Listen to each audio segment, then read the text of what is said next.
A very good morning to all of you. Welcome you all on behalf of FICCI on a very important and a bright morning where we have a discussion on a very, very important day, which is celebrated as International Women's Day. So first of all, on behalf of all of us, a very, very happy International Women's Day to all of you. We all are gathered here to celebrate that with our spirit, with our discussions, with our talks, to celebrate the inclusivity, to celebrate the strength we get in from the participation of the important area called women. The important people who are joining here, we are very thankful to the distinct set of panelists who have joined in here to talk about such an important subject which we have taken up today in this discussion, which is women in technology, accelerating innovation with purpose through a user-first approach. We all know that International Women's Day has been celebrated for years now, and it has gained further prominence in coming years, and I'll say in current time, with the role which the women have been playing in. And that has been clear and well, I would say, available for everybody to see and cherish that. It has not been now a feminist cause, but its root lies in the labor movement. The theme for this year, for the overall International Women's Day, is Choose to Challenge, indicating that a challenge world is an alert world, and from challenge comes change. And we act as an agent with you all support to provide that change. So we to celebrate that and to discuss on an important subject where women have been playing important role across sectors. We have the eminent set of panelists, which I will definitely introduce them while during the session starts in. Before that, I would now request the chairman of our committee, Mr. Virat Bhatia, who chairs ICT and Mobile Manufacturing Committee at FICCI, to kindly deliver a welcome address. Over to you, Mr. Bhatia. Thank you, Sarika. Can you hear me? Yeah. Okay, excellent. Good morning, Dr. Kumar, ladies and gentlemen.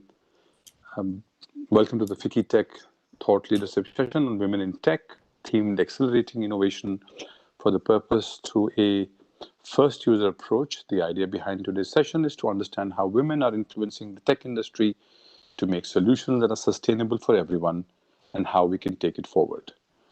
Before we deliberate this topic, which is on a very important day, we should touch upon the greatest challenge facing our times, obviously the COVID and how it's impacted all of us, including women, and actually propelled some new issues to the forefront. We've all seen its impact on our society, economies in general, and people's lives. But today I'd like to bring an additional dimension to this discussion. Throughout human history, global pandemics have always altered the operating model of the global workforce. The last one, the Spanish flu from 1918 to 20, changed the economic divide in favor of skilled labor workforce. Throughout the world, laborers are better paid and the living conditions were raised. Now, in the current crisis, we have modern communication technologies, high-speed digital highways, mobile equipment, and there's another shift that we are moving towards, which is the anytime, anywhere work arrangements, some of which would live permanently after the pandemic is over, and rightly so. And this, ladies and gentlemen, creates a huge opportunity for us to increase the women workforce in the participation. It's already happening. We are in an era where it's narrowing gender-based education gaps, further ensuring that women remain in an expanded participation in the former labor markets. I'm not suggesting that COVID-19 has caused the change, but instead accelerating this change manifold.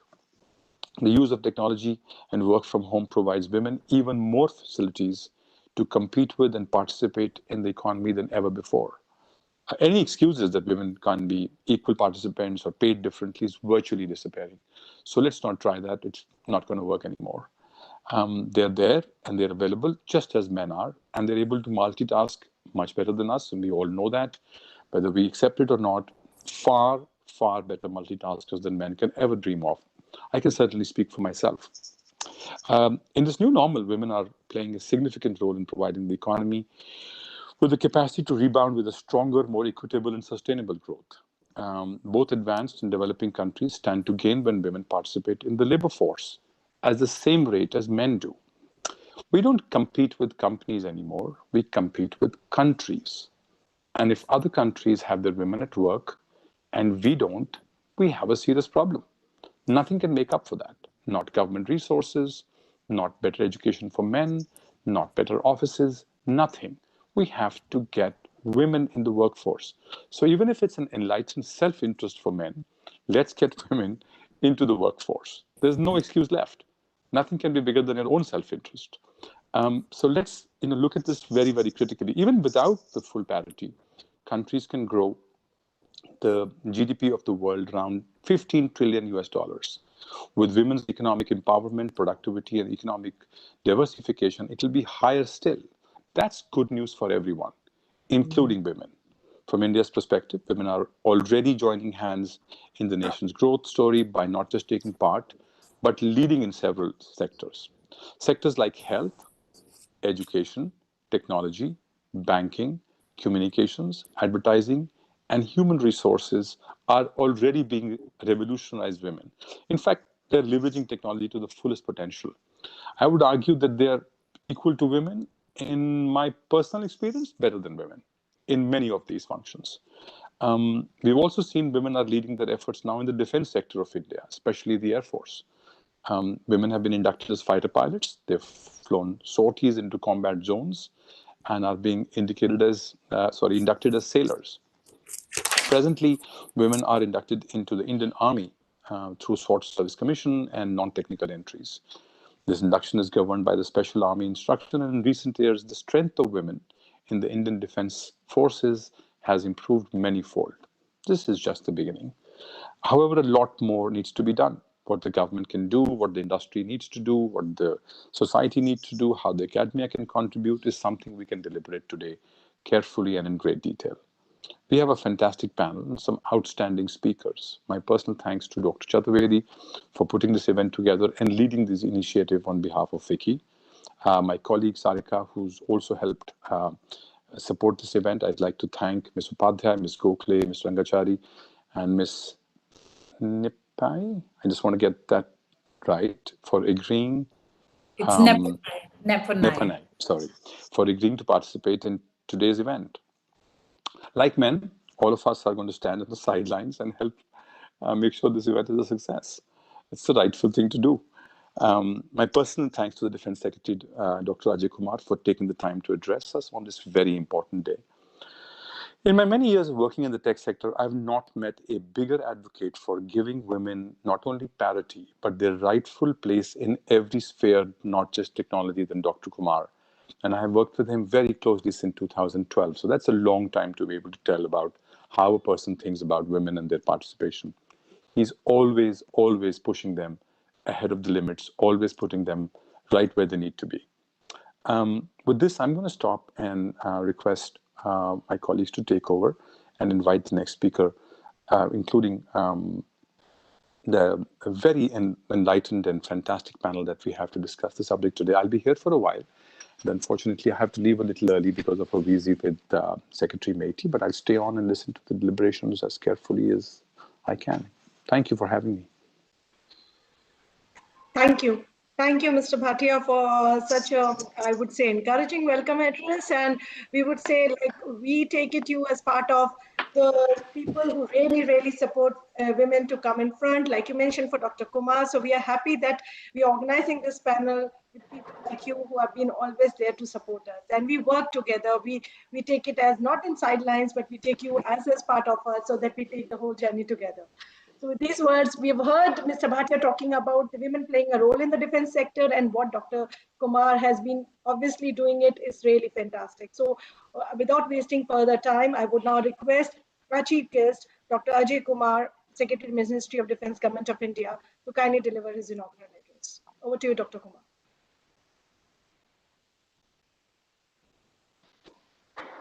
Good morning, everyone. Very happy International Women's Day to all the great women across the world, and especially to the women in India. I would like to start by thanking the women for the wonderful role they have played in the year passed by to face the daunting challenge of Corona. Nurses, medical doctors, health workers, all across the country, particularly women, left their families, came forward, and did not flinch for a moment. We have come out of Corona relatively unscathed, much better than the developed countries, the role of women in this huge task can never be undermined.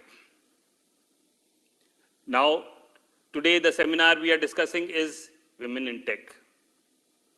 I would like to compliment FICCI for having chosen this topic, and I would like to thank Subhi Chaturvedi for having invited me to deliver this talk. Subhi herself is a great model of what women can achieve, which is no less than any man anywhere. For me, tech is very close to my heart. Before being in defense, I was in electronics and IT ministry. Whether it is in defense or in the tech sector, in the IT sector, women's impact has been very significant. I remember the growth of IT industry in the country, India becoming the world's largest IT outsourcing destination would not have been possible but for our women. More than 1/3 of the workforce in IT has been women. Even in electronics manufacturing, something with which I have been closely associated with, the role of women has been even more significant. I understand that Foxconn, which makes iPhone and other phones, over 90% of employees are women. And Foxconn factory, one of the best electronics manufacturing factories, has chosen to do so. We are proud of all the women who are working in factories like this. But it is definitely that in the tech sector, women have made tremendous impact. But when I look at defense, the kind of strong impact the women have made is no less in defense either. You may all remember that a few years back, in 2017-18, all-women crew of INS Tarini sailed across the world successfully. This was the first Indian women crew to have done this. I'm also happy to share with you that a woman pilot is today flying our latest acquisition, the fighter jet Rafale. Lieutenant Shivangi Singh has made us proud by becoming a fighter pilot of Rafale within weeks. This task used to be accomplished in months in the past, but not for women of today. Women are no less, and I recall that Minty Agarwal, she was awarded Yudh Seva Medal for the heroic tasks that she performed in Kashmir in 2019.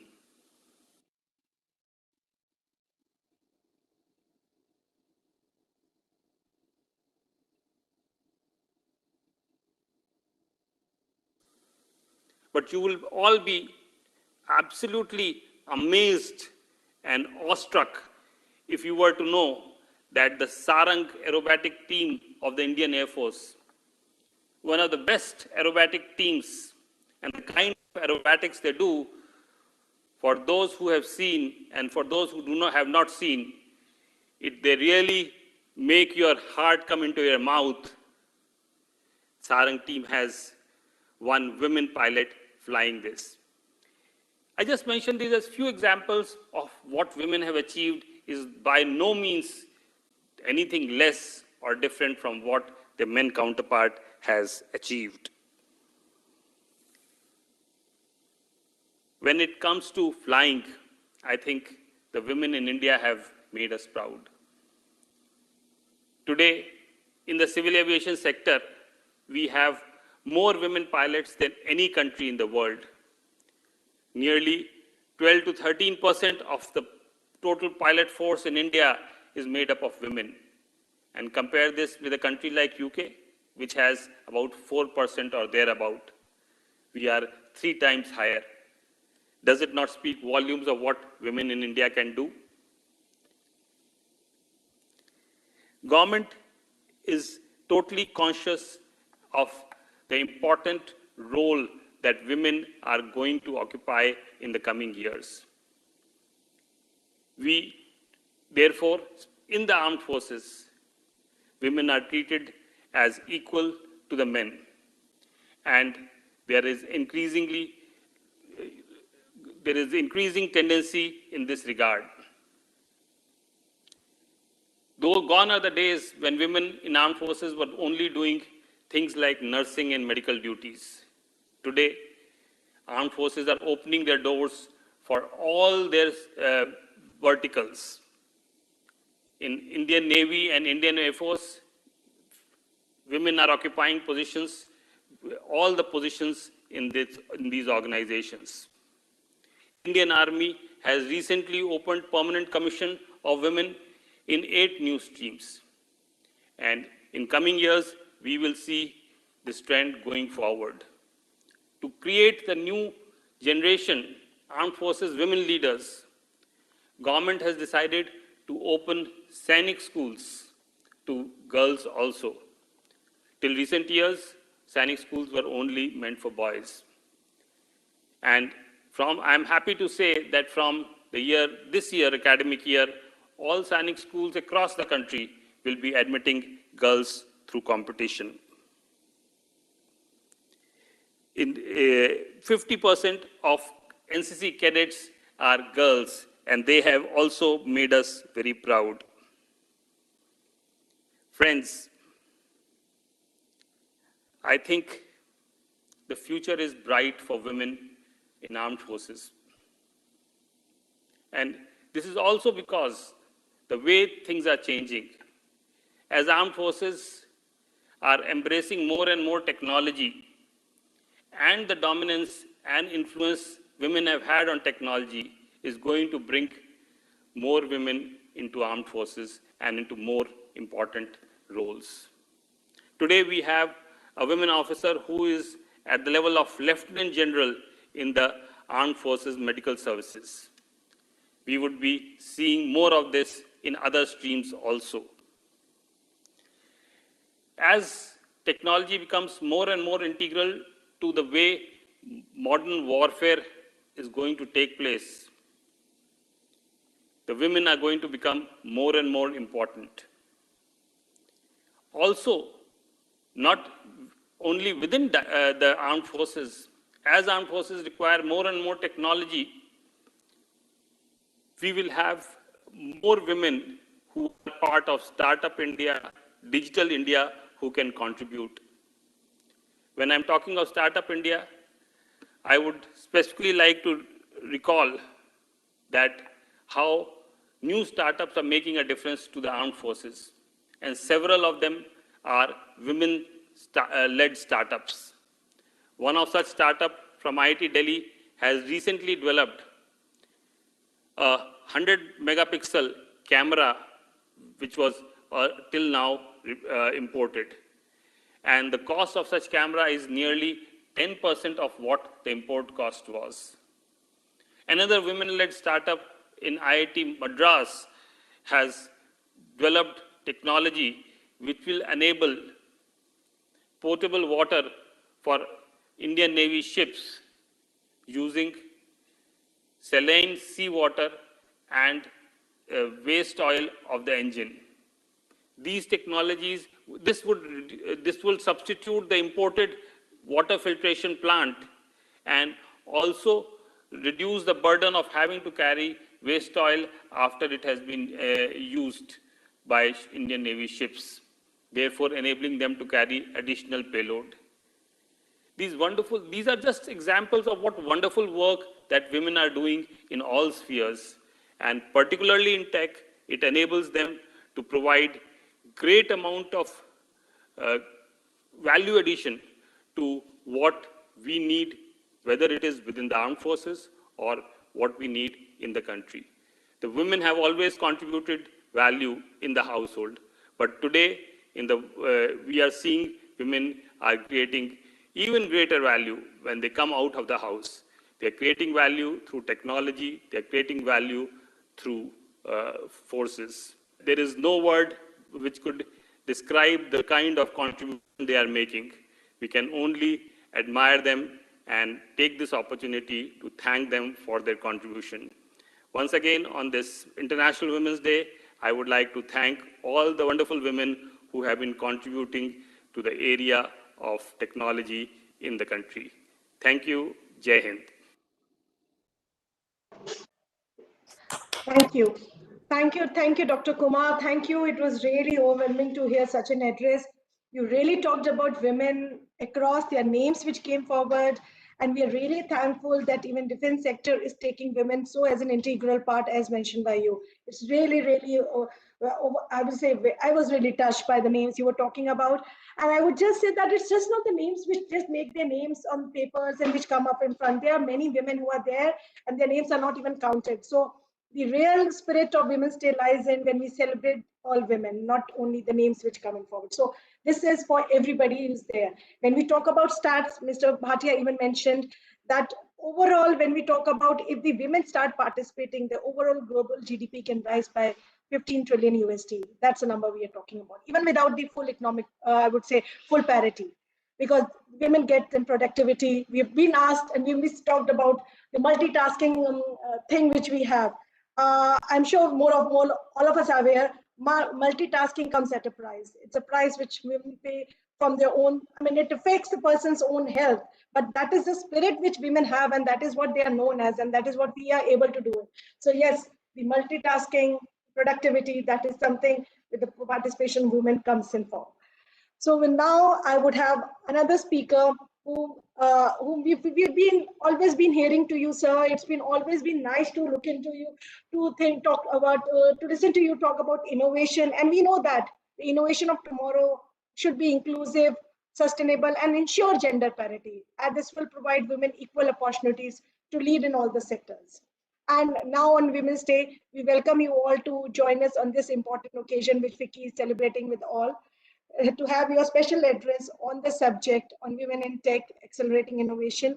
I'm requesting now another special speaker, Shri R. Ramanan, Mission Director, Atal Innovation Mission, and Additional Secretary, Niti Aayog, Government of India, to kindly deliver his address. Over to you, Shri Ramanan.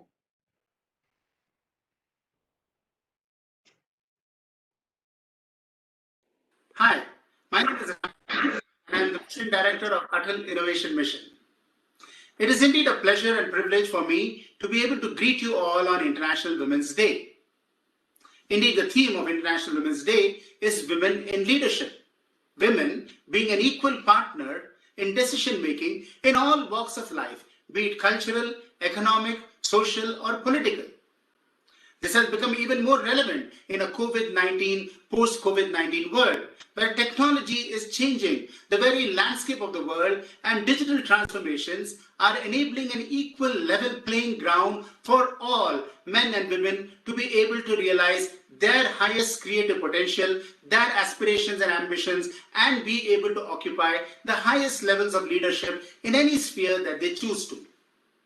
Our country, India, has indeed been a civilization that has celebrated, revered, recognized, and allowed women to reach their highest levels of potential, be it in politics, sports, music, arts, science, technology, you name it. In any one of these endeavors, we have outstanding examples of Indian women achieving their creative potential and the highest levels of leadership.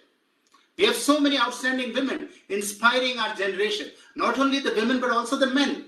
People like Indira Gandhi and Pratibha Patil, who became the Prime Minister and President of our country. People like Nirmala Sitaram and Smriti Irani, who are heading important portfolios. People like Mary Kom, P.T. Usha, Hima Das, who are spurring women in sports and encouraging them to embrace that as if they have that passion. People like Arundhati Bhattacharya and Arundhati Roy, whether it be in banking or in writing. People like Pepsi chief Indira Nooyi, or people like Kalpana Chawla in space and Tessie Thomas as the missile scientist of India. All of these women are inspiring us, both women, to be able to achieve our highest creative potential. And in a world that is increasingly seeing the benefits of affordable, accessible, available, and advanced technologies, we are finding women shining in spheres of STEM, science, technology, engineering, and management. And therefore, it is not surprising that the government of India, through its various initiatives, has been able to kickstart and make sure that women are finding an equal place and an opportunity in India to benefit not only India, but the rest of the world.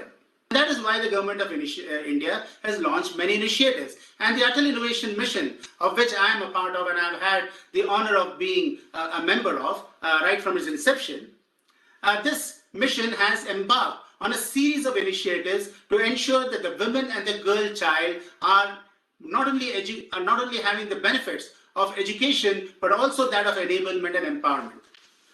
Through its Atal Tinkering Labs, which are being set up in schools across the country, we have, of course, 1.3 billion people. And like I said, 50% of our country is the women. But more importantly, we have 65% of our country under 35 years old. And that is the demographic dividend, which is the envy of many a country. And when we have 50% of this demographic dividend as the woman and the girl child, it becomes very important for us to ensure that they become an equal contributor to societal growth and economic development of our country. In such a large country, we still have only 13% of the women as entrepreneurs. Now that's a number which needs to be corrected, and that needs to be changed. And that can happen through three instruments that we all need to exercise. One is education, second is enablement, and the third is empowerment. In the field of education, it is not important just to educate women or the girl child. It is very important to educate society as a whole and recognize the role that women can play in the contribution and growth of every aspect of our society. And that is why the Atal Tinkering Labs that we are establishing across the country, and we have today more than 10,000 tinkering labs being established, with 7,000 of them fully operational. 70% of these tinkering labs, which are breeding a culture of innovation and problem solving and innovative thinking in our young school students between grade 6 to grade 12, these students are being empowered to leverage technology to become problem solvers. And 70% of these schools and labs are in girls and co-ed schools, and 70% of them are in government and government-aided schools. In the last several years, in the last 3 to 4 years, the Atal Innovation Mission has launched 68 incubators, out of which 1,900 startups have sprung up from these incubators.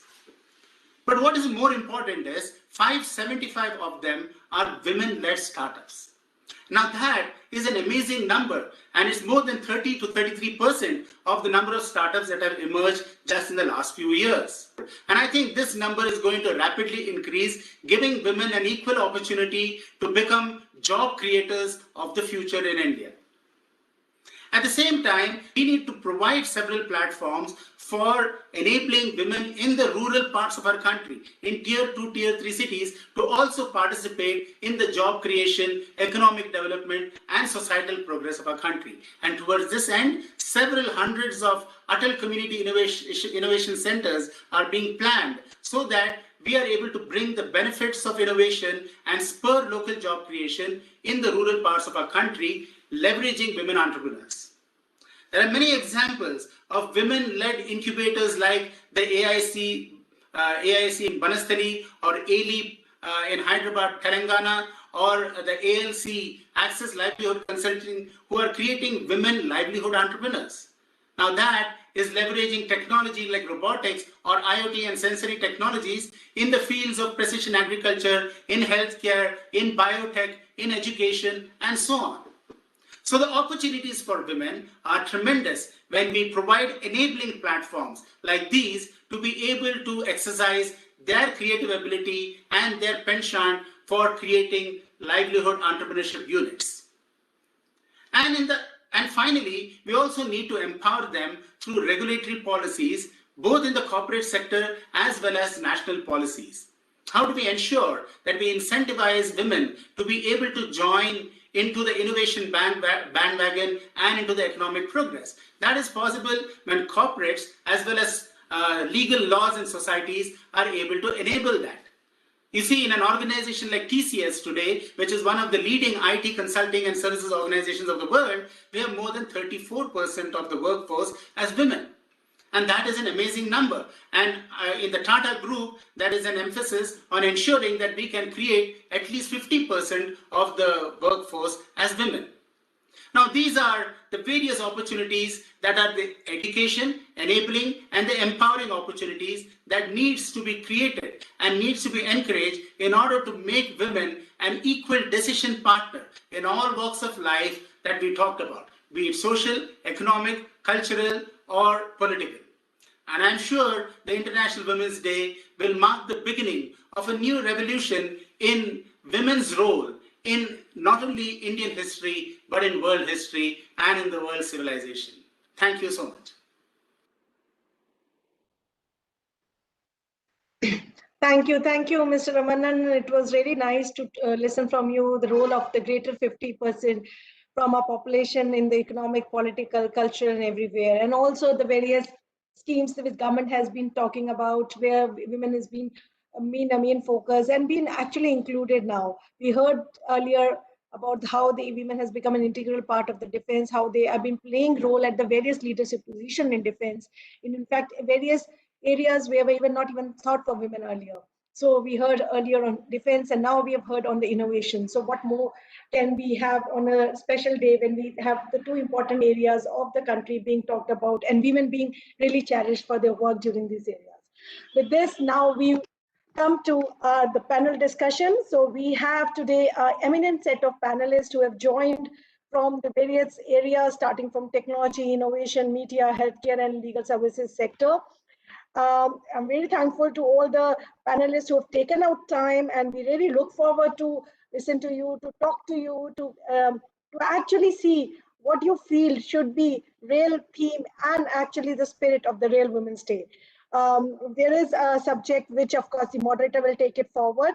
So without wasting time, I'll now introduce the panelists. The panelists would be Dr. Subi Chaturvedi, Chief Corporate Affairs and Communications Officer, ZUPI. Welcome, Dr. Subi. Ms. Dipali Upadhyay, Program Director, ATL Atal Innovation Mission, Niti Aayog. Ms. Gauri Gokhale, Head, Media and Entertainment Practice, Rishad Desai and Associates. Ms. Swati Rangachari, Vice President and Country Leader, Public Affairs and Strategic Engagements, United Health Group. Ms. N.S. Nipanai, eminent lawyer, founder, Cyber Sathi, and the moderator would be Mr. Raghav Anand, Leader, Digital Media, AIM Africa, India, Middle East, EY, who would be taking forward the proceedings of the session. Welcome you all. Thank you, Subi, for helping us to curate this session along with you. And thank you all for taking extra time. I'm sure it's a day, Monday morning, everybody's busy, but thank you all for celebrating this day. Over to you, Raghav. Please take forward the proceedings. Thank you so much, Sarika. Thank you. Thanks, Sarika, and this is great. In fact, it's a great privilege to be among colleagues, also among such eminent panel, some of them who I have the good fortune of working together with, and really honored today more than so many other panels that we have done, but especially very honored today to be among such an eminent group of people. And especially on a topic which is really very, very interesting. When we talk about women in ICT, and generally discourses in a theme like this tend to revolve around two spheres. There is one which is the celebration of women in ICT, especially in India, where the stats are really staggering.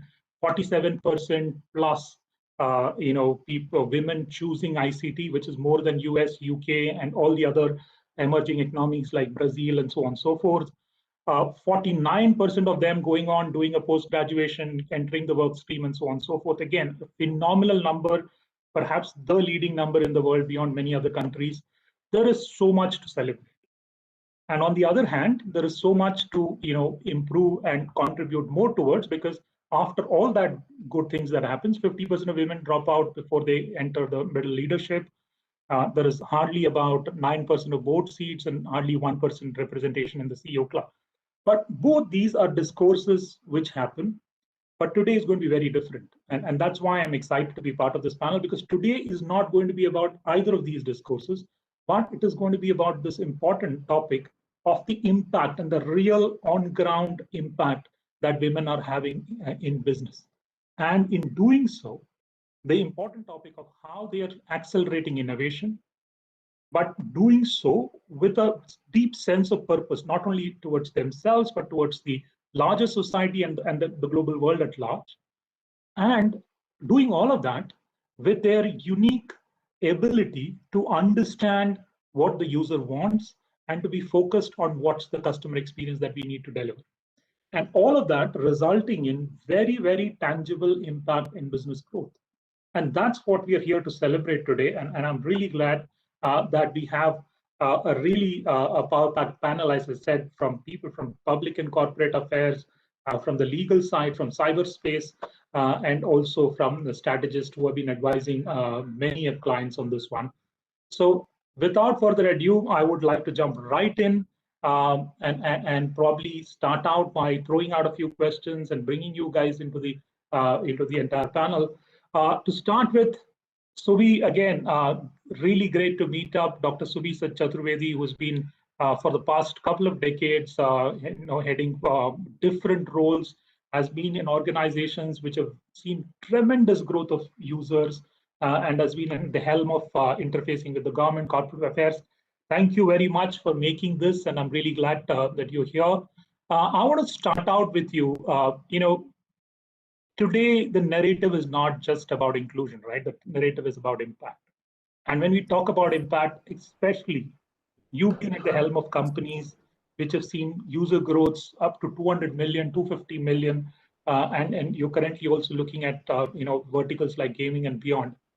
Yeah. What are your thoughts when it comes to impact that women are having in innovation and user growth, and how do you see that panning out in the future?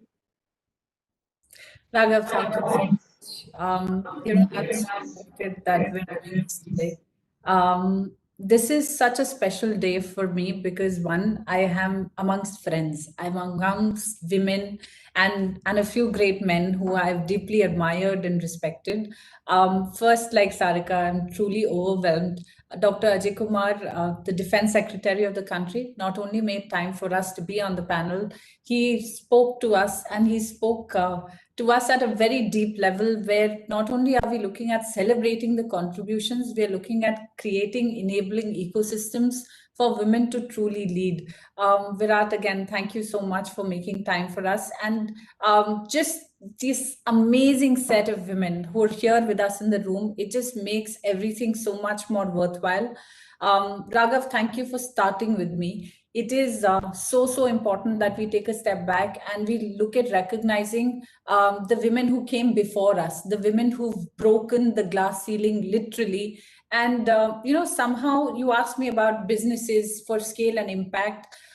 It is so important that we realize that when we talk about women in tech, it is not a new phenomena. So I want to start with thanking women mathematicians who actually programmed the ENAC and they calculated missile trajectories.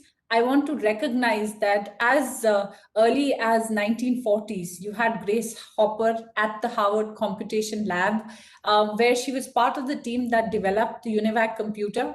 Not only that, she also is credited by creating the new compiled computer language, which we popularly known as COBOL. After that came Adele Goldberg, who can forget her? So all of programming language, when we look at Smalltalk programming language, you look at the graphical user interface, you have Adele to thank. When we talk about women, it's somehow seen as there is a lot of need for affirmative action. Yes, there is. But as women, sometimes we forget, we don't celebrate our own enough, which is why I want to thank not just Grace, not just Adele, but also centuries of and millions of women who've come and who've taught us to look at tech afresh. It's just years of conditioning that nothing against them. We love our men. That when men look at businesses and especially tech-led products, they're looking at them from a solutions approach. They're looking at them from profitability. They're looking at them from bottom lines. And I'm so happy that we've got Apple in the room today. I want to tip my hat to Susan Kerr. And Susan is someone who not only looked at design and UI, she's the one whose work looked at simulating real-world objects when it came to computers. So when you look at the graphic user interface, when you look at the Apple clock, when you look at the pointer finger, when you look at the trash can, and most importantly, even the Apple command key was Kerr's design, which was inspired by her travels and the Swedish symbol for a castle. Even at Zupi, our head of product, is a woman, and an incredible woman who leads both design, products, and UI. So this is about making sure that, one, don't put women in a bracket. And when you look at also roles, what kind of roles would get offered to women? Karen Spark Jones is who we need to thank for laying the groundwork for information retrieval that we use today. Now, let's look at my sector. So I can't help but talk about Carol Shaw, who created the Game River Raid as early as 1982, when I was all but 1 year old in crawling. She's also credited for creating the 3D version of tic-tac-toe, video checkers. Now let's talk about why impact, and why is it that we need to put more women in the center. So hard numbers for everybody. There are several studies, and the Peterson Institute for International Economics actually surveyed 22,000 leading tech firms worldwide. The study shows that about 30% of females, whenever their companies have crossed that threshold, there has been a demonstrated 15% increase in profitability. So we're talking about hard numbers. What happens when you pass the mic around? What happens when you have more women in the room? You have more points of views. You have multiplicity of views. You have plurality of perspectives, and you innovate much faster. You disrupt much faster, and you fall forward. So what's really happening is investors today, and large investors like BlackRock, they're talking about putting purpose. They're talking about putting sustainability at the core of what you're doing. And they're talking about relating them with business goals and objectives. And they're saying, if you want my money, show me where is your social impact? How are you scaling for purpose? How are you building businesses which are putting user experiences at the center of business? Not just, I have the best tech, of course you do, but what do you do with that tech? And in the context of an emerging economy, I'm so happy, and it actually makes my heart sing to listen to Dr. Ajay Kumar when he talks about women in leadership role, which is also the theme for the International Women's Day this year. So just 2 or 3 key takeaways. We need to look at upping this number, which is resting roughly at about 20% women in STEM.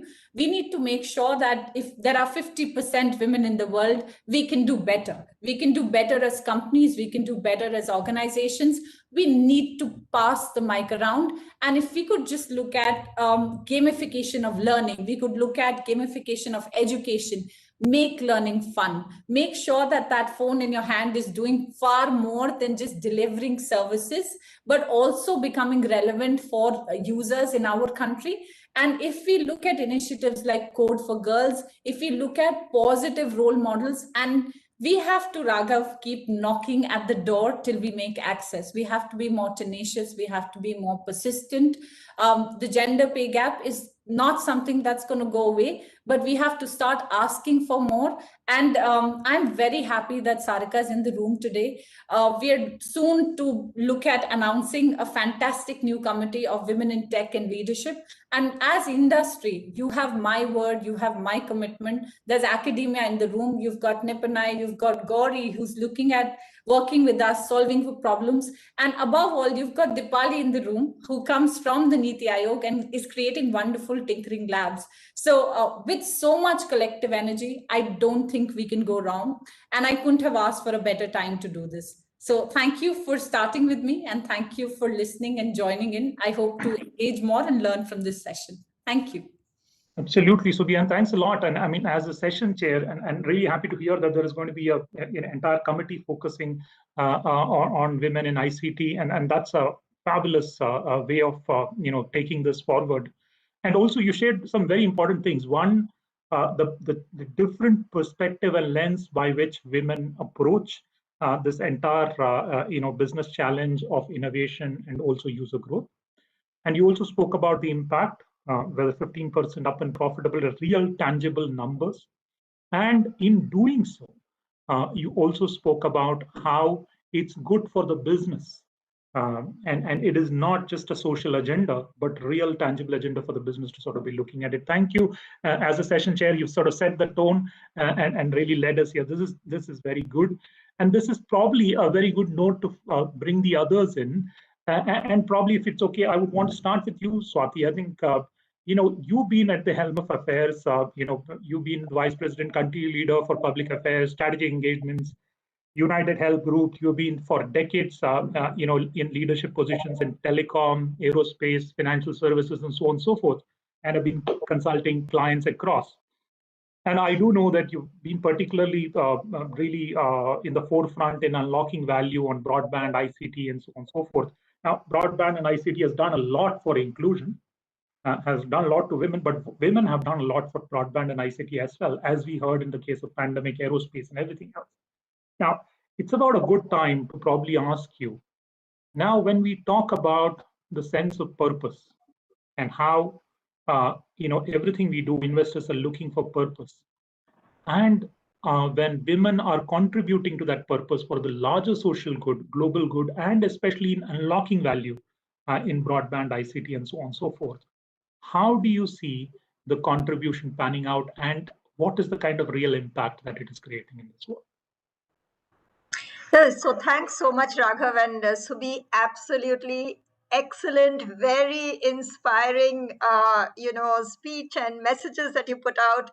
I'm just so glad to be a part of the panel because the way you even set it out was excellent. You're my better half, Swati. Thank you so much for doing this. It makes my partner cry.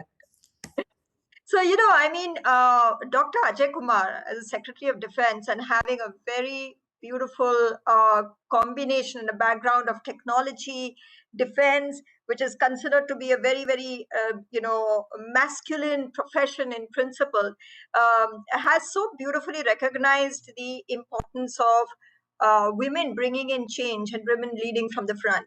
And when Subhi touched upon contextually that it's time to look beyond balance sheets, right? And I so agree with you, Raghav. Now coming to your point and why I brought out what Subhi said.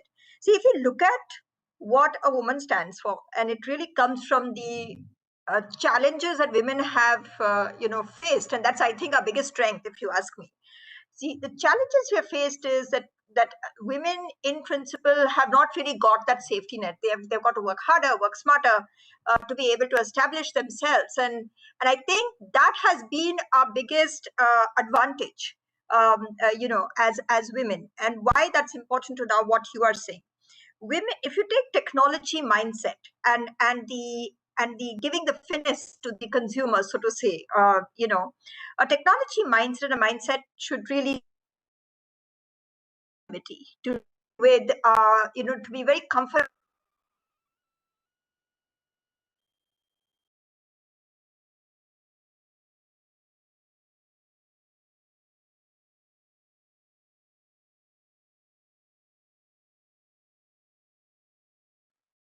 Right.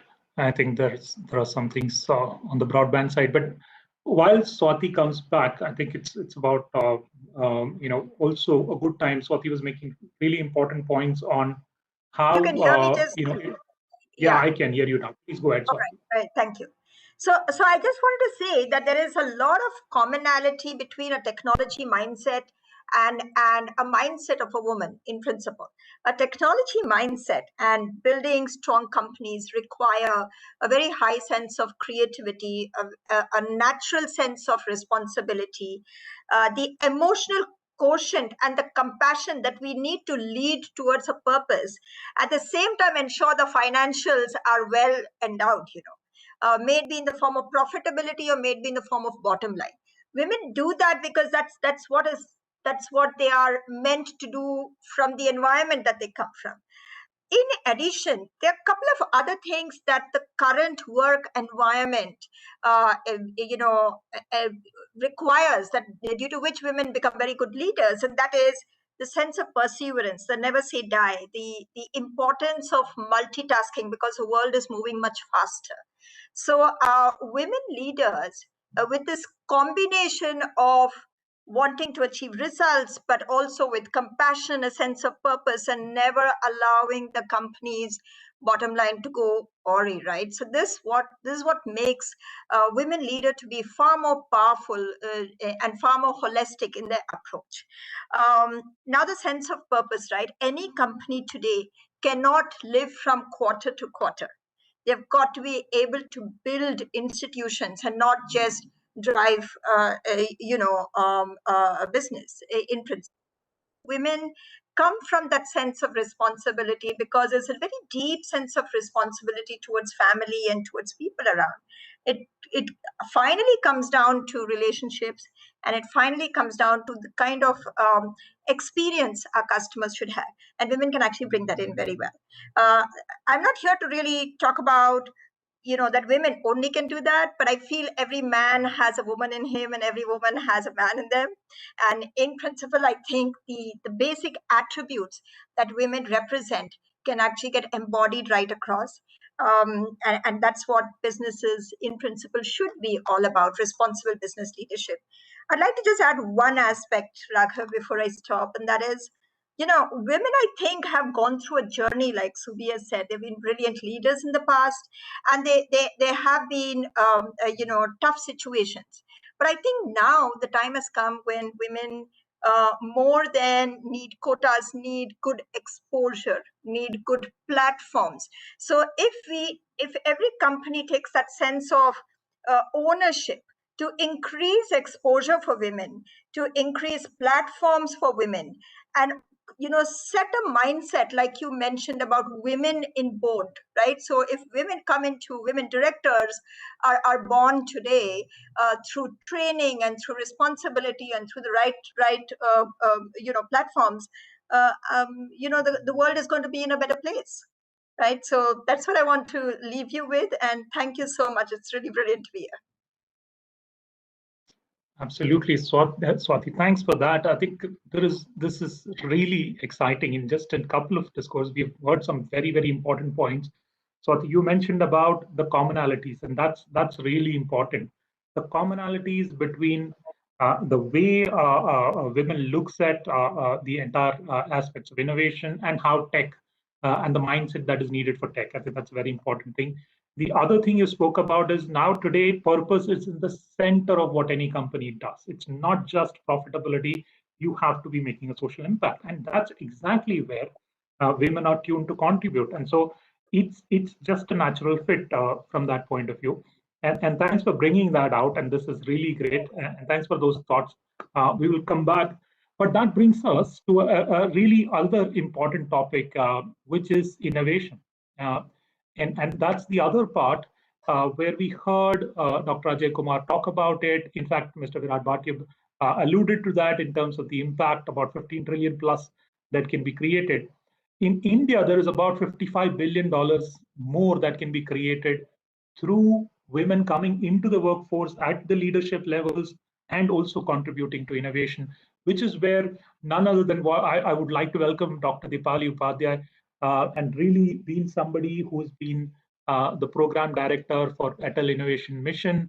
And Atal Innovation, as you just heard, has been doing tremendous work, and she's been powering all of that, 6,700 plus schools nationwide, where you're tinkering labs, you're promoting innovation, 24 Atal New India centers, applied research and innovation for small enterprises, and all of this has a deep impact, like Dr. Ramanan said, not just on women, but women from the rural villages, tier 2 towns, and so on and so forth. So absolutely really great to have you here.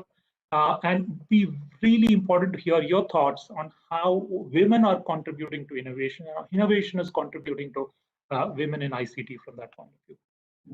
Thank you, Raghav. That's a great introduction, and you rightly mentioned a lot of good numbers. We're proud of those at Atal Innovation Mission. And thank you everyone for organizing this webinar. This is, it's great that we all come together to discuss this. I think that itself is an achievement that we're talking about these things. We're cautious about it. We want to make that change happen. And like the theme for this year for International Women's Day, choose to challenge.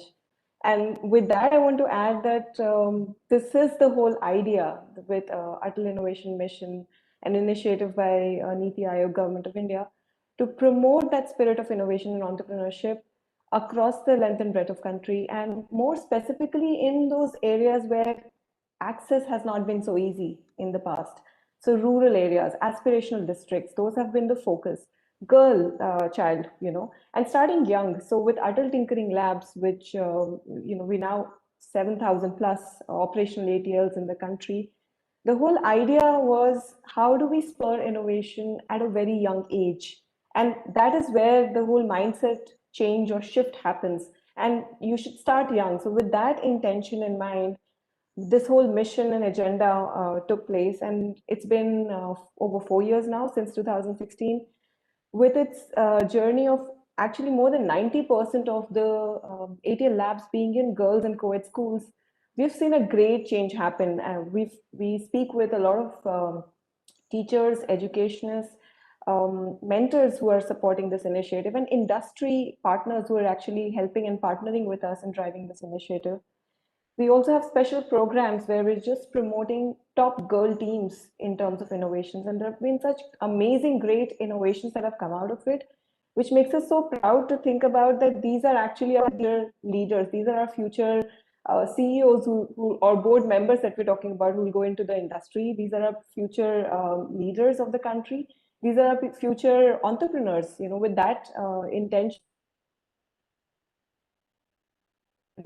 I'm very proud to share that we host these marathons and innovation challenges, which are driving solutions towards community issues and problems that they're facing. So the good thing about this is not just that it is inculcating those 21st century technology skills amongst young students, especially girl students in rural parts of India, but also that they're made to think about community issues. This time's theme for the marathon and competition innovation challenges we ran were all centered around Atmanirbhar Bharat and the Sustainable Development Goals. Now, when they start thinking about these issues, about their community issues and innovating with that, that's what creates a real change. That's what creates a real change, not just for themselves, but the women in their communities and across age groups. And when their parents, mothers, and mentors and teachers come together, who are also, very women-dominated industries, which is great because somewhere we should have that dominance. And I think it's the right place to have the dominance where we're setting the right stage. So, the lot of innovations that come out of that are solving real issues and through technology. So these Atal Innovation Mission labs, tinkering labs that we have, they are these maker spaces where children can tinker with 21st century technology skills. They have IoT, they have 3D printing, AR, VR, things that they're exposed to through these maker spaces, and then the community issues that they're made to think about to solve issues and solutions. That brings about a good combination of actually creating user-centric solutions, and these users are communities that will use them. I'll just give two examples of such innovations. I'm coming from aspirational districts and small districts. One is from Kadapa in Andhra Pradesh, a team of 3 girl students from a rural school, government school. They came up with a solution. They saw the issues in their community for irrigation and fertilizer management in the farms in their community. And they came up with this really IoT-based app that a farmer could use to actually get notifications about water and fertilizer in their farms, but also plan harvesting cycles by giving them weather forecasting. So things like these, which make it accessible for farmers because of smartphones and the reach that it has given us and access being increased through that, are a great example of such innovations which are user-centric and which are using technology and right from a very young age. Another great example I'd like to share is from Durg, another small district in India. And from there, 3 girls, again, they came up with a prototype looking at the electricity issues that are faced in their community. And their prototype was, how do you convert the kinetic energy from a sprinkler in a farm into electric energy? And with a lot of mentoring and support from parents and teachers. And the good thing is that people come together. It's only about an idea that spurs in a girl child. And there are a lot of people that come together to support it, which is what makes it happen, convert into a prototype or a real solution. Another thing that they created through this was, after a lot of trial and error, they managed to create actually 3.5 megawatt of electricity in their community. So again, a great example of something that gave a real solution to a real problem. And with India, and our population and the number of opportunities and challenges that exist, this is really the way to go when we start taking them up in community-based ways and using technology to the fullest to really create solutions out of it. Multiple such examples, and I could go on, but it's very refreshing, and it's great to see how things have changed, how the mindset has changed, how people want to come up with solutions, and how young girls are full of that energy and ideas and intelligence to really solve them, which is what keeps us going. And I'm sure with the years ahead, we'll have more such, and we already have a lot of such stories to share, success stories. Oh, which is great, Deepali. I think thanks for that. I think really exciting examples. One, it really tells us that this is not just about the top, SCCA women and so on and so forth. It's going really deep to the roots. You come up with example from Durg, from different parts of India, and it is also very young in age. There are girls innovating at a very young age, and in ICT, what better thing could be there? In fact, we had an entire initiative where we were bringing girls into STEM education, and we saw very similar results where girls at a very young age are innovating, are contributing to the entire thing. And the other part of the exciting part of what you said is when girls look at it, when women look at it, they contribute to the social issues, the LXT generation that you spoke about, and which has a very wider impact. And I think all of that augurs very well for this nation, as Dr. Ramanan put it, that and many others said, it is countries which are competing, and the sooner we bring some of these minds into the actual workforce, the sooner we will create an impact. And Dr. Deepali, thank you for that, and really great comments. I want to then move on and take a different aspect of this topic, where while we are doing all this good work, there are challenges. There are laws in this country, and there are many things which are, shall we say, red ribbons which we need to cut across to sort of move into the next set of spaces. So when we talk about innovation, when we talk about coming back into purpose, one of the other purpose is also happens to be this entire thing of how do we navigate this entire space, legal advocacy, and so on and so forth. And who better can I ask that than to Gauri Gokhale.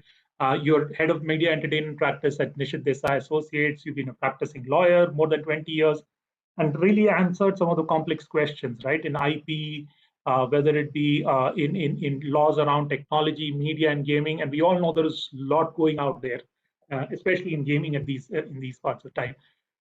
Want to bring you in and really ask you the question between the purpose that we have as a nation to be more inclusive and between the laws that we have, and when you are advising clients, what are the challenges you see and how do you sort of navigate around?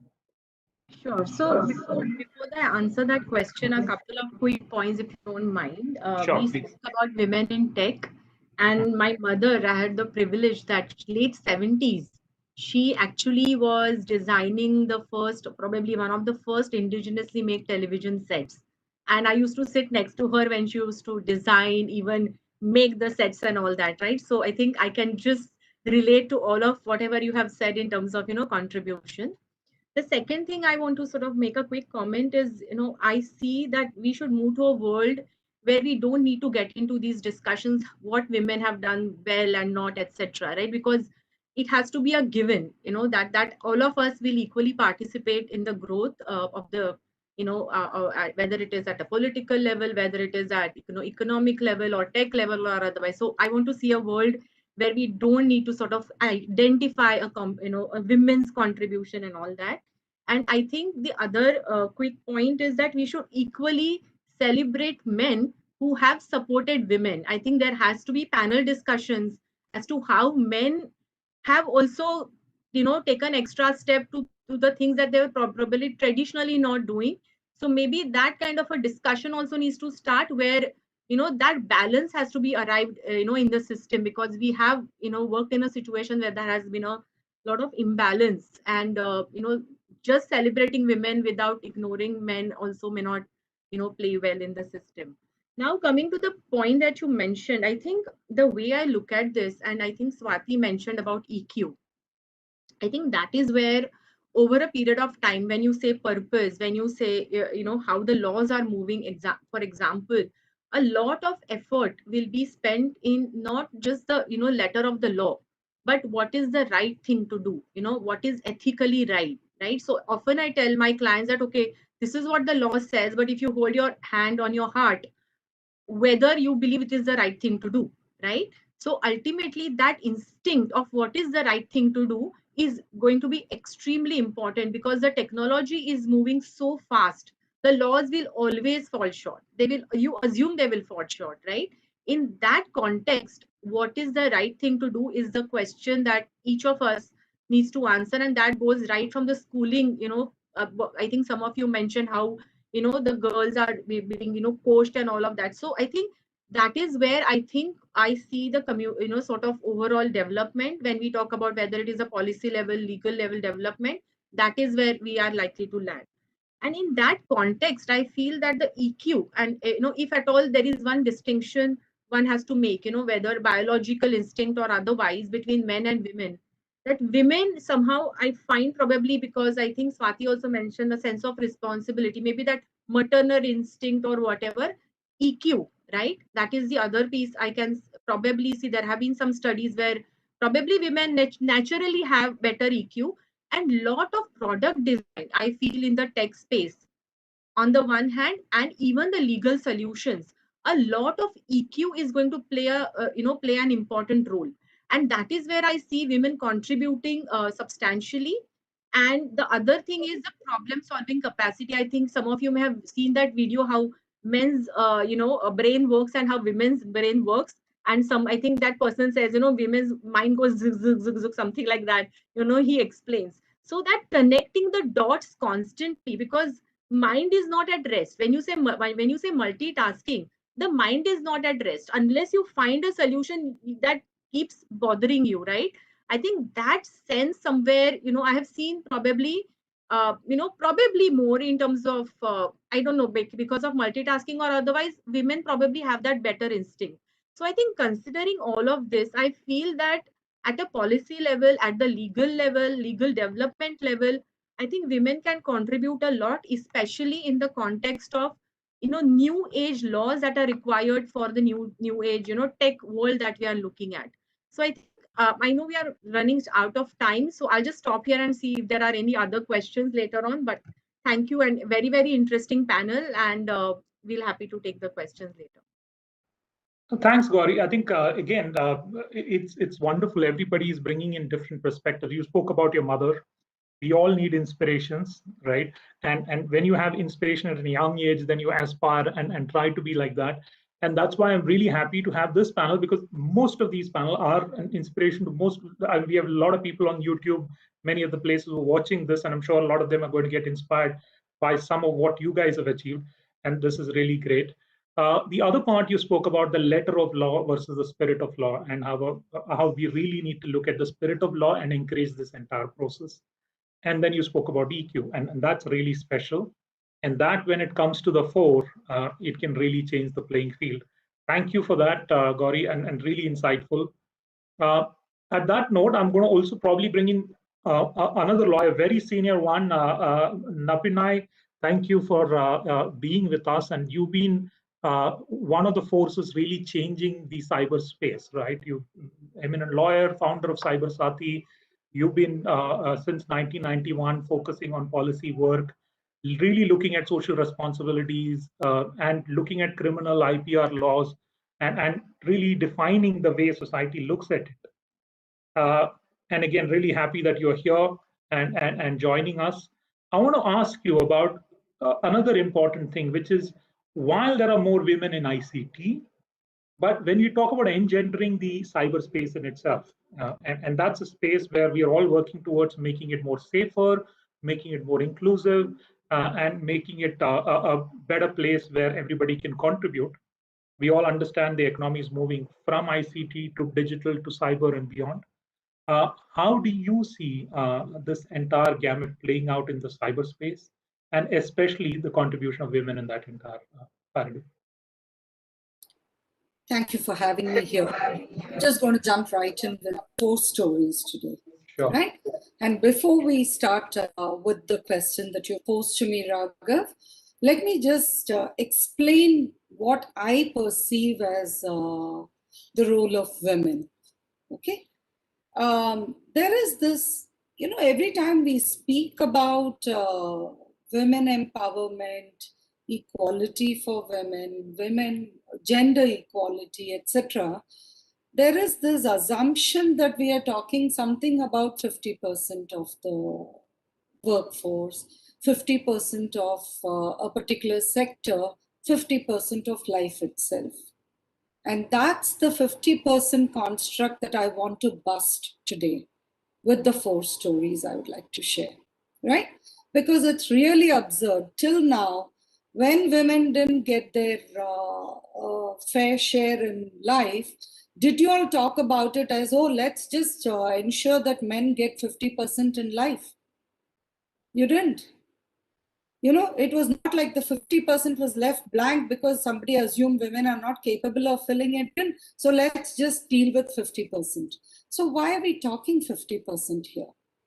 And the reason I am focusing on this is there is this assumption whenever we have these annual lectures about the importance of the role of women in various fields, it seems to be predicated on some kind of assumption that there is some form of a dispensation that's being given out, or that such dispensation should have a percentage.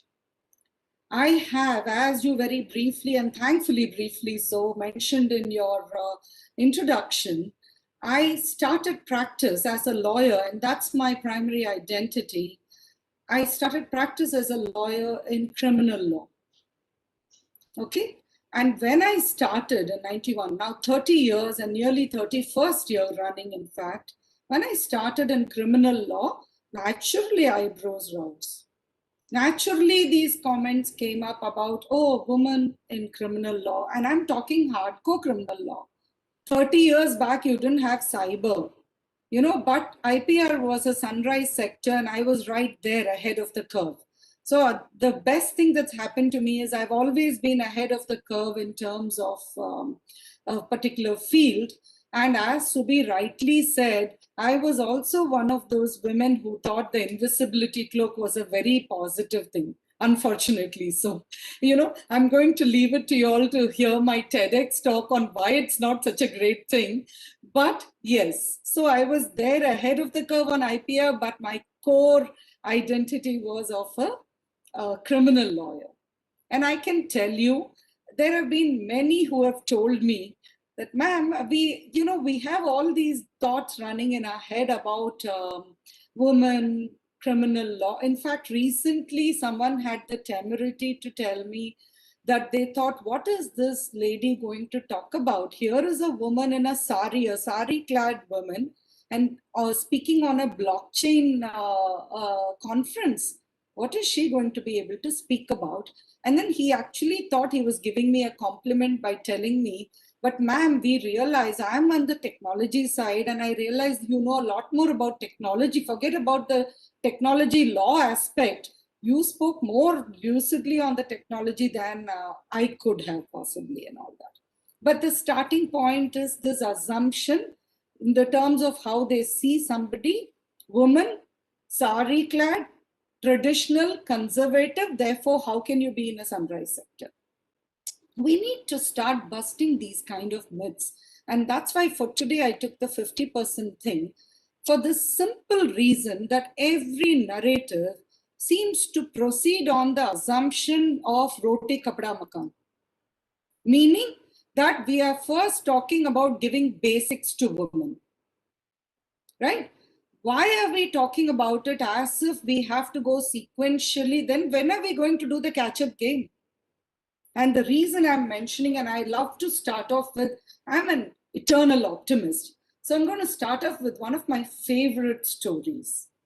I am a visiting faculty at this amazing university called Banastali Vidyapeeth, which is slightly off the main city of Jaipur. That's the disclaimer there and the disclosure that I do teach there. So for anybody who thinks that's a point of contact, so be it, right? So, but that was how I came to know about it. I'm from a middle class background. I had a lot of very amazing, interests, because from when I was young, I've had a lot of interest. I've been in all kinds of sports. So law is a passion, but it came along with a lot of other passions also. And sports was one of my passions. And part of that also, things which we could only aspire to and we could not possibly dream of was horse riding and flying. Imagine learning to fly an aircraft, right? I'm still imagining it only. I would love to do it. I've just had one very scary ride on a horse till date. That's all. So I go to Banasthali Vidyapeeth. Here is a university which has been set up in, I think, 1920s or so. And how forward thinking were they? They didn't talk about giving 50% to women. They didn't talk about roti kapda makan type of existential issues. It was aspirational. When they decided to provide a world-class university for women, and it's an all girls, all women university, take it as you will, they decided to go aspirational. And all the girls who study there had the opportunity to join the riding club. There is a riding club, by the way, but today I'm focusing on the flying club, and they can do it for free. What an amazing way to get a girl kick-started. And here is a university which predominantly has girls coming from tier 2, tier 3, or even smaller cities, towns, villages, right? And you have an Avani Chaturvedi, who passed out of Banasthali Vidyapeeth in 2014. And she was the first combat, woman is a prefix we need to add here. So she was the first woman combat fighter pilot in the IAF. So that's the message I want carried forward today, that we are not talking about an existential issue here when we speak about women in tech or women in any field. I never entered law because I was a woman. I never entered criminal law because I was a woman. I never took up a specialization in intellectual property rights because I was a woman. And I certainly did not take up my specialization in cyber laws. And from, I can tell you, 1994-95, when India did not even have cyber laws. Okay, it came in 2000 for us in some form, so to say. But I was there ahead of the curve, not because I was a woman. I was there at all these stages because I wanted to be there, again, aspirational. So we are what we are, and we will be what we want us to become. And I heard too much of this multitasking bit, and unfortunately, I heard it when I was multitasking. But I can tell you all this, it's not a great thing. It's not something for all women to be proud of. We are being constrained to multitask. Again, have your focus right. Know what you want from life and go and get it. And for heaven's sake, forget about this prefix woman. Forget about this prefix of gender and all these issues. Whoever you are, whatever you are, if you decide you're going to go out and get it, you will. And since I took such a long time on the first story, I'm going to rush through this other two very, very briefly to as more as an intervention in terms of the issues that others had wonderfully brought out. The first is on the role of women in the workplace. Strangely, Vishaka judgment of the Supreme Court as well as the Sexual Harassment Act were brought in to actually ensure the role of women in workplace. Because unless and until you give somebody a safe space, they are not going to be able to occupy it. So you need to also ensure that along with empowering women to go and occupy their spaces, you're going to give them sufficient safety. What do we have today? A lot of it is being observed in its breach. We needed a Me Too movement to even have the internal committees to be appointed. That's not, and even when the internal committees are appointed, it is salutary. So we need to understand when we talk about laws, when we talk about freedoms, it is not enough if new sections were brought into IPC because of the Nirbhaya rape case. The sections did not help stop more rapes in India. And India is neither the world's rape capital, nor does it deserve the tag that the world would like to give it. We feel as unsafe in whichever part of the world. See, somewhere at least there is equality in the world, right? But let me talk about the one place which you asked about. I'll come to that point before I close out with Ruth Bader Ginsburg's quote, and it's my favorite on this. You have to bear with me. I sat through nearly a year now before you heard me. So, okay. We thought that when the digital space happened, that we are going to get a lot of freedom online. Because here is a space which separates me physically, which gives me those degrees of separation, which is supposed to make me feel safe. And so I think, oh, I can go out there more safely. It is not like the dark alley where somebody warned me saying, no, don't walk out there. You don't know, then you're responsible for whatever happens to you, right? And what do we hear about the online digital space today? Your fault. You stepped out of bounds. You walked out there and therefore you deserve what you got, right? So when I wrote for this online thing called IT for Change, I purposely called the title, the Tackling Women's Freedom and Unfreedom. I know that may not necessarily be great English, but the whole idea of you calling it unfreedom was that we assume there is freedom in certain things.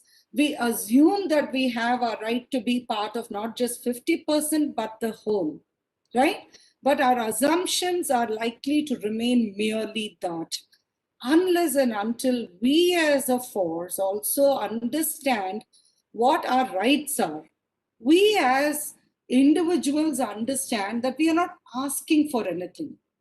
We just have to occupy that which is already ours, right? And on that note, when Ruth Bader Ginsburg, she's no more now, she was one of the US Supreme Court judges of 9. That's the number in the US Supreme Court, right? When she was asked, when exactly do you think that there is gender equality? How many have to be there in the US Supreme Court for you to believe that we have gender equality? She said, when all 9 judges are women. And when she, people were surprised, saying, oh, but how can you ask for that and all? Her response was, but when all 9 were men, did you question it? If you did not question a space which is occupied only by men all this while, why is it that we are speaking about 50% today, right? On that note, thank you all, Vicky, for having me here. I'm hoping for that all that 9 situation in every possible field, not as a kind of face-off with men, but hand in hand with men, and ensuring that we just look at each of us as humans and occupy our rightful space in the fields of our passion, whatever we want to do. And this is what I tell women, even if it is nothing, do it with pride. Have fun doing nothing. So you don't have to think of yourself as any less merely because you're doing nothing. And on that note of pride, thank you all again for having me here. Oh, thank you. Thanks a lot, Pinay. In fact, absolutely wonderful address, both in terms of the passion and the clarity that it carried. And really thankful that you actually brought it out with a couple of examples. You spoke about how gender is relevant in certain social context, but it's really about the aspiration. It's really about the what you want to be. And if in the right avenues are there for you to fulfill that aspiration, you could go 100% and be there. And it's not again about a gender narrative about how many, is it 50% or not. It's about the right competent people. If that's 100%, that's great. If it's more than that, that's great, right? And as long as the right competence and people are there and the avenues are being provided, and people are, women are enabled and they can achieve their aspirations, that's wonderful. And in doing so, I also heard some of the subtle things that you said, the struggle that you've gone through. Really, I mean, to be the first one there, to be to go through all these raised eyebrows, wheels, and the unsaids of the world, it would certainly not have been easy. 30 years of that, and you're really shining and come forth to a point where really people are aspiring from what you're doing. Really recognize that, and thanks a lot for sharing your thoughts, Pinay. Really happy, and thanks for being part of this. And that's where I want to probably throw it back to you, Subi, as a session chair. Now, you heard some very strong comments, really insightful things, right from inclusion, innovations, and so on. So how do you see it, and how do you summarize this from that point of view? Raghav, thank you so much for tossing the mic back to me. And Sarika, we'll just come to you. I feel so inspired, Raghav. Every single speaker who's spoken today, one has spoken straight from the heart. They have opened up windows into their world. And very often, like when we started out, I said, we don't do that enough. We don't say that enough number of times. So while it's perfectly okay and it's expected out of you to be strong, it's expected out of you to act like a duck where there's no water off the bag, and yes, I'm doing this and I'm also doing this. You know, I'm reminded of Justice Leela Seth today, one of the first women judges, and when you speak with her, you learn Napanai's stories of being the first woman. There was no toilet in the courts because there were no women expected to be there. So just things which are as simple as asking for your space, asking for a washroom. Women very often have to go out and say the obvious, which may be staring in your face, but it takes a little time to get there. I'm also reminded of Simone Beauvoir today, where you talk about not being born a woman, but becoming one. And I want to use this platform.